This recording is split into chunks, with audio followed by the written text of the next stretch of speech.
Всем привет! В одном из прошлых видео я вам рассказывал о главных преступниках в истории спорта.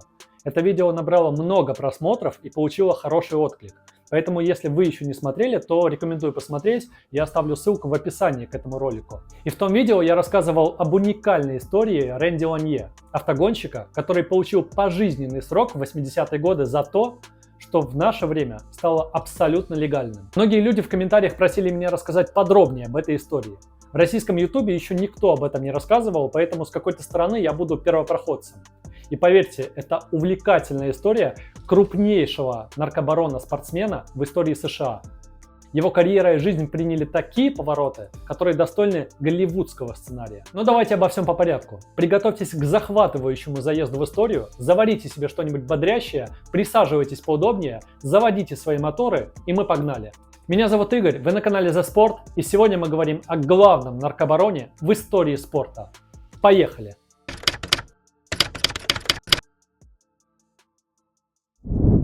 Рэнди Ланье родился 22 сентября 1954 года в Вирджинии, но в детстве переехал во Флориду, где его познакомили с непринужденным, но резким образом жизни солнечного штата. Еще в юношестве Ланье испытал страсть к скорости и адреналину, часто ища острых ощущений любым способом, которым мог их получить. Впервые он нашел это в серфинге, но вскоре его любовь к быстрым машинам взяла верх. Еще в юные годы он с братьями гонял на дёрт-байках. У его дедушки была табачная плантация, где в 60-е годы до переезда во Флориду Ланье вместе с братьями регулярно проводили там время.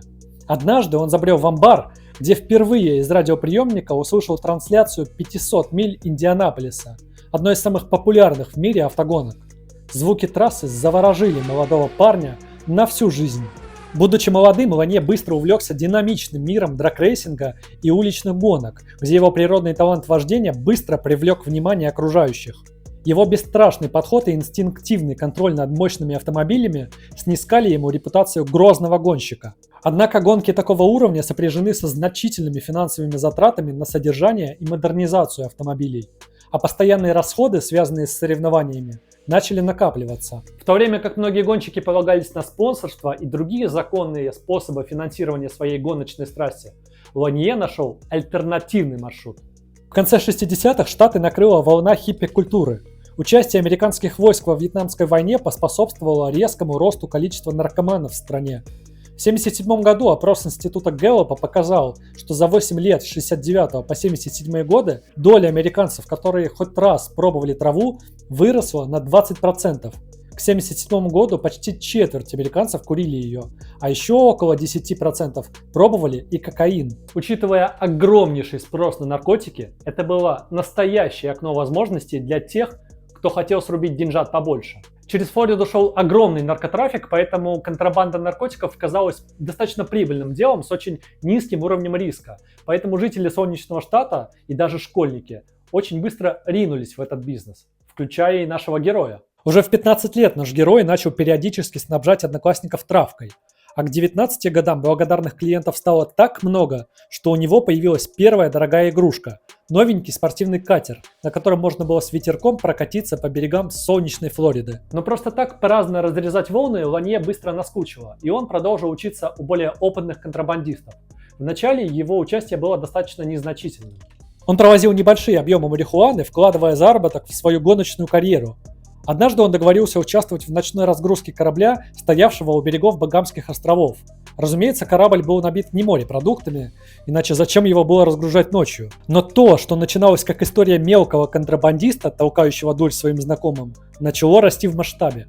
К 20 годам Ланье уже имел огромный опыт и, что важнее, ценные деловые связи. У него появились знакомые дилеры, поэтому Рэнди больше не приходилось распределять товар самому. Масштабы набирали обороты, и вот уже из одного катера вырастает целый флот, в который входят не только быстроходные катеры и мощные буксиры, но даже огромная баржа, которая хоть и не блистала крейсерской скоростью, но вмещала столько, что любой корабль нервно курит в сторонке. К тому же она легко доходила до Колумбии, забирала тонны груза и возвращалась во Флориду, не привлекая внимания береговых служб. Вскоре контрабанда перестала быть просто средством для поддержки его гоночной карьеры. Она стала неотъемлемой частью его жизни. Природная способность Ланье идти на риск как на гоночной трассе, так и в жизни сделало его очень хорошо приспособленным для криминального мира. По мере того, как Ланье продолжал преуспевать как в гонках, так и в контрабанде, границы между ними начали размываться. Незаконные операции, которые когда-то были просто дополнением к его гоночному доходу, превратились в полномасштабный бизнес, втягивая его дальше в темную и опасную сторону торговли наркотиками 70-х годов. Ну при чем тут гонки, спросите вы? Ну, слышал радиотрансляцию в детстве, погонял немножко с братишками. Из нас многие тоже гоняли и на картингах, и на этих электрических машинках в парках, и в Need for Speed играли. Что, теперь каждого из нас в гонщики записывать? Нет, не каждого. Ланье не оставил свой интерес к гонкам. Уже будучи вполне обеспеченным человеком, он стал регулярно посещать гонки Дайтоны и другие популярные рейсинги. А в 1978 году случился настоящий переворот в его карьере. Гуляя по автомобильной выставке в Майами, на одном из стендов ему вручили буклет американского клуба спортивных автомобилей, или же SCCA. В одном из интервью он позже рассказывал: «Я взял буклет домой и кинул его на кухонный стол. Каждый раз, когда я проходил мимо него, казалось, что он со мной разговаривает. Он как будто говорил мне: давай, позвони по этому номеру». Я и позвонил. На том конце провода мне объяснили, что надо сделать, чтобы получить гоночную лицензию. Для участия в гонках, разумеется, нужна была собственная тачка, и Ланье выбрал ее по зову сердца. Это был очаровательный Porsche 356 Speedtester 57 года выпуска. Немного староватый, но вполне бодрый. Но купить машину мало, нужно уметь ее еще и водить. А Ланье это очень умел. Он буквально выиграл первую гонку, в которой принял участие. Я понятия не имел, что делал. Квалификацию я провалил, но потом каким-то чудом оказался впереди. Я просто ехал так быстро, как мог. Его навыки вождения соответствовали таланту контрабандиста. На трассе он гонял так же быстро, как его катера привозили марихуану в Штаты. К началу 80-х годов Ланье был не просто еще одним конкурентом на трассе. Он стал силой, с которой нужно было считаться. В 80-м году он выиграл региональный чемпионат, а в следующем году получил повышение в классе. Дебютировал в более серьезном турнире, чемпионате MSA, одной из самых престижных серий спортивных автомобильных гонок в Соединенных Штатах. Интересно и то, кто взял его в свою команду. Это были братья Уиттингтоны, его коллеги по контрабанде. И что забавно, ни одна из сторон не знала о темных доходах другой стороны. Уиттингтоны взяли Ланье чисто из-за спортивных кондиций. Если это не судьба, тогда что это? Но забегая вперед, скажу, что партнерами в наркобизнесе они так и не стали. В дебютной гонке Дайтоны 1981 года Ланье вместе с Дейлом Уиттингтоном финишировал 30-м из 72. Невероятный результат для новичка. Ту гонку выиграл Джон Пол-младший, также один из крупнейших контрабандистов марихуаны того времени. Если хотите историю о нем, пишите в комментариях, она также не менее интересна. Правда, после этого Ланье погрузился в свою основную работу, так как, сами понимаете, гонки требуют денег. Тем не менее, спустя пару лет произошел настоящий прорыв. В 1984 году братья Уиттингтоны вместе с Ланье объединили силы и создали новую команду. Ее назвали Blue Thunder Racing. Blue Thunder в переводе с английского означает «голубой гром». Назвать так свою команду Ланье побудил кураж и опьяняющий вкус вседозволенности, который дал ему безнаказанно зарабатывать кучу денег на преступном бизнесе. Запомните это название, оно нам еще пригодится. Новые партнеры выбрали передовую на тот момент машину британского бренда March, и этот спорткар вместе с быстрым и талантливым Ланье и его таким же быстрым партнером по команде Биллом Уиттингтоном сходу выигрывает чемпионат MSA Camel GT. Личный зачет сезона выиграл Ланье, победив в 6 гонках и набрав 189 очков. Второе место в чемпионате занял тот самый Билл Уиттингтон. Что сделало это достижение нашего героя более примечательным, так это то, что Ланье был относительно новичком в профессиональных гонках. Тем не менее, он не просто сетовал на удачу, он доминировал, часто превосходя гораздо более опытных и состоявшихся гонщиков. Его агрессивный стиль вождения в сочетании со способностью справляться с тяжелыми ситуациями приводили в трепетный восторг фанатов и получили уважение у конкурентов. Несмотря на профессиональные успехи, Ланье ко всему подходил с холодной головой. Он четко разделял гонки и реальный бизнес. Часто это накладывало трудности.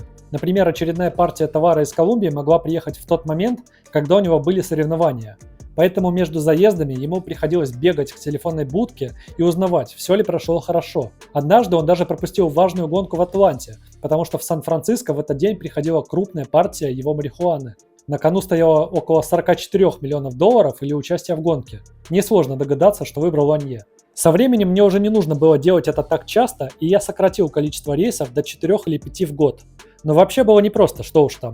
Как будто живешь двойную жизнь, говорил потом Ланье. Но вернемся к гонкам. Несмотря на молниеносный успех «Синего грома», эта команда закрылась так же быстро, как и создалась. Но это не просто не закрыло профессиональный спорт для Ланье, а только дало ему новый вызов. И вот в 1986 году он принимает участие в легендарной гонке Индианаполиса. Да и как шикарно выступает! Он квалифицируется на 13 месте из 33 участников и финиширует на 10 месте. В 31 год, в дебютной гонке. Фантастика! Неудивительно, что Ланье был признан лучшим новичком года. Этот результат принес ему значительное уважение в гоночном сообществе, укрепив его статус восходящей звезды. Однако дальнейшие события стали началом конца. Но не будем забегать вперед, давайте сначала поговорим о тайной подработке Рэнди Ланье, чтобы вы поняли масштабы его деятельности. Без ведома для многих участников гоночного мира, Рэнди Ланье был не просто восходящей звездой на трассе. Он организовал одну из крупнейших и самых сложных операций по контрабанде марихуаны в истории США в 80-е годы. Объем поставок каннабиса за время его деятельности составил по разным подсчетам от 300 до более чем 600 тысяч фунтов марихуаны, то есть примерно до 300 тонн ганджубаса. Это закрепило за Ланье статус одного из крупнейших наркобаронов в истории Америки. Сеть контрабанды Ланье была построена вокруг его страсти к скорости, но в отличие от гоночной сухопутной карьеры, в своем бизнесе Ланье использовал и воду. Он ловко использовал свои скоростные катера, известные своей маневренностью, для перевозки большого количества травы из Колумбии в США. Часто он даже участвовал в законных лодочных гонках в качестве прикрытия для своей незаконной деятельности, маскируя контрабанду под маску своей публичной гоночной карьеры. Успех операции Ланье был не только результатом скорости, но и тщательным планированием. Его лодки были оснащены скрытыми отсеками, предназначенными для скрытия огромных грузов марихуаны, что затрудняло властям обнаружение контрабанды, даже если суда были остановлены и проверены. Помните, я рассказывал про огромную баржу? Ее однажды все-таки поймали, но товар был настолько ловко спрятан в боковых полостях, что пограничники сломали несколько сверел, но так и не добрались до самого интересного. Ланье использовал ряд методов, чтобы избежать правоохранительных органов, включая использование лодок-приманок, поддельные документы, и он всегда знал точное время патрулирования береговой охраны. Это гарантировало, что его грузы могут проскользнуть мимо таможенников и остаться незамеченными. За время существования своего бизнеса он заработал по скромным подсчетам более 68 миллионов долларов. На пике своей наркоимперии Ланье зарабатывал значительно больше, чем большинство профессиональных гонщиков. Ланье жил на полную катушку. Вместе с семьей он облетел всю Европу на личном самолете. Он легко покупал машины и дома, в его собственности была ферма с кроликами и лошадьми, а когда его дочке исполнилось 5, на день рождения ей закатили праздник в стиле сафари, и из зоопарка Майами ей выписали слона, на котором гости праздника весь день весело катались на территории его ранчо. Я уже ранее говорил, что Ланье не жалел своих средств для финансирования своей гоночной карьеры. Но вскоре он также понял, что гоночную карьеру можно успешно использовать для отмывания преступных денег. Поэтому гоночное сообщество, да и на самом деле власти штатов, не особо догадывались, откуда такое богатство у гонщика. Ведь всегда можно было списать на щедрых спонсоров или на гоночные победы.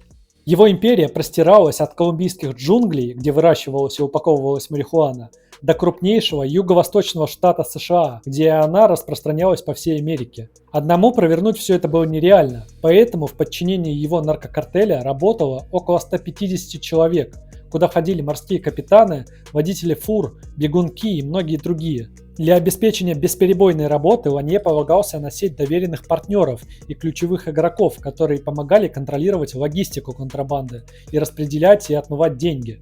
Проплаченные чиновники сыграли значительную роль в поддержании всей операции. Выплаты местным чиновникам и правоохранительным органам гарантировали, что грузы могут пройти без помех. Несмотря на масштабы своей наркоимперии, Рэнди Ланье удалось прожить двойную жизнь. В глазах общественности он казался талантливым и харизматичным гонщиком, но под маской спортсмена скрывался один из самых крупнейших контрабандистов марихуаны в истории США. Его способность сохранять две личности позволяла ему вести этот бизнес в течение многих лет под радаром федеральных властей и при этом прикрываясь маской успешного амбициозного спортсмена. Но Каждая сказка рано или поздно заканчивается. Разумеется, власти штатов не были довольны такому огромному наркотрафику на улицах страны. Ведь помимо Ланье марихуану доставляли и другие наркодилеры. А помимо марихуаны были также еще и ЛСД, и героин, и кокаин, и многое другое. Героин привозился транзитом из Турции во Францию и оттуда уже попадал в США. Такая система транзита стала известна как French Connection, французская связь. Из Франции в Штаты героин доставлялся в чемоданах с двойным дном и автомобильных тайниках. Потребление кокаина с 1978 по 1984 годы увеличилось с 19-25 тонн в год до 71-137 тонн. Я уже говорил, что к 1977 году траву в Штатах пробовало почти четверть населения.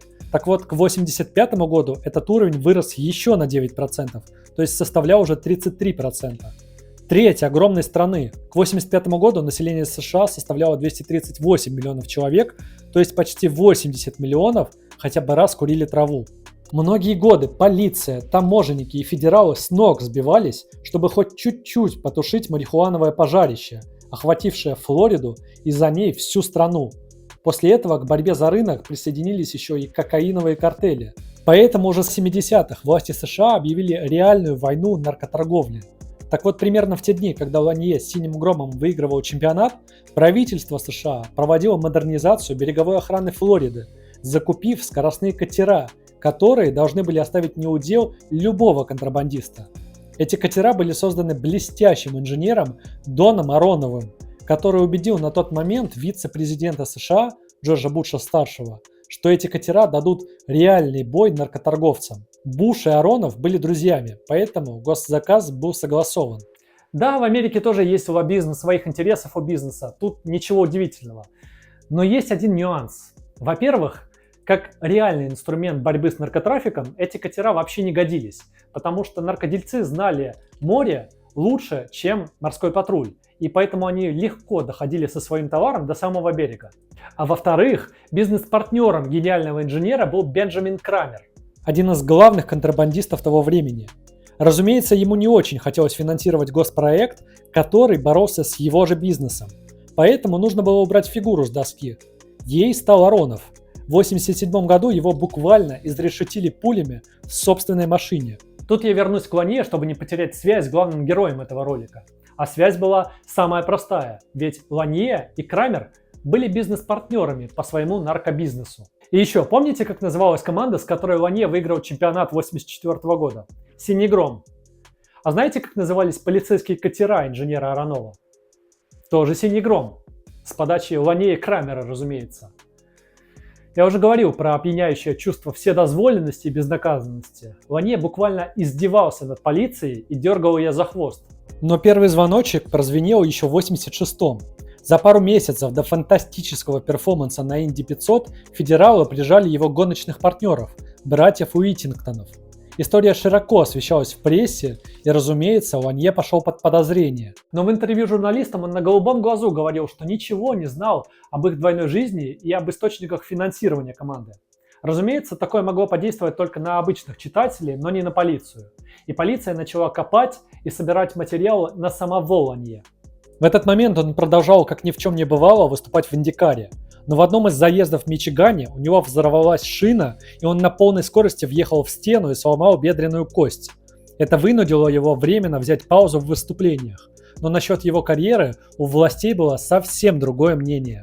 Во время лечения власти Флориды ему неожиданно предъявили обвинения в контрабанде наркотиков и отмывании денег. Зная судебную систему США, Ланье доковылял до суда и добился прошения о залоге. До начала судебного процесса он стал торговаться с системой и готов был отсидеть 10 лет в обмен на признательные показания. Но власти к тому моменту уже озверели от постоянных унижений и предлагали только формат «ты сдаешь всех с потрохами, а мы тебе даем 22 года». Ланье ответил решительным отказом, но дальше все пошло под откос. В Иллинойсе полицейские в сломавшемся грузовике абсолютно случайно нашли немного марихуаны, около пары кило. Но водитель так сильно перепугался, что сдал вообще всех, с кем хоть раз встречался или здоровался за руку. И дальше уже сработал эффект домино. Арест за арестом, допрос за допросом. И вот в январе 1987-го следователи вышли на главарей организации Бенджамина Крамера и Рэнди Ланье. И обвинения в Иллинойсе были уже куда масштабнее тех, что предъявляли во Флориде, и шансов договориться уже не было. В эти дни его жена родила сына и оставалась в больнице после родов, когда Рэнди зашел в закусочную. Над барной стойкой висел телевизор, где в прямом эфире показывали, как полиция штурмует его собственный дом. «Я сделал, наверное, самое худшее, что только мог сделать. Я бежал из страны», — говорил потом Рэнди. Но бежал он не сразу. Сначала он добрался до своей конспиративной квартиры в Нью-Йорке, оттуда забрал фальшивый паспорт, наклеил фальшивую бороду и после чего бежал в Европу. И дальнейший его план был такой же безумный и сумасшедший, как и вся его жизнь. Он планировал разрулить весь прочий бизнес, не связанный с марихуаной, например, личные казино, переложить все состояние на безопасные счета, переждать федеральный розыск в Антигуа в личном доме, воссоединиться с семьей и улететь в Новую Зеландию, вернуться там к гонкам под новым именем. Понимаете, человек находится в розыске у всех федералов и полиции всей Америки, но думает, как бы ему вернуться в гонки.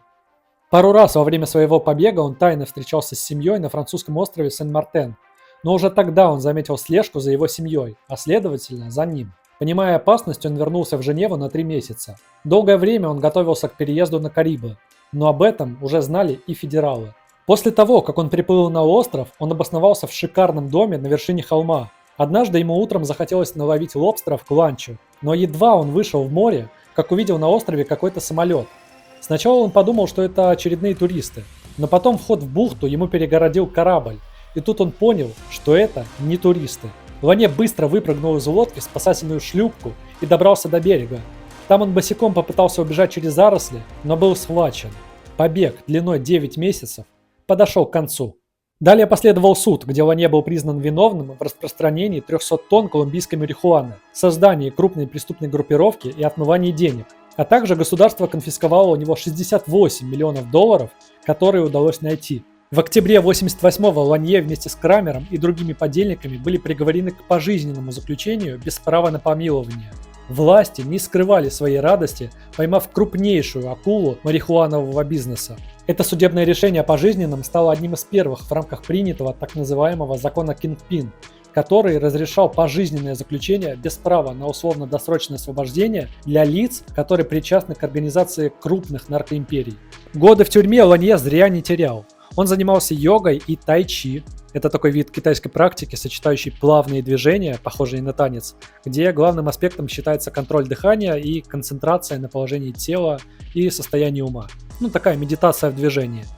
Также он играл в шахматы и занимался спортом.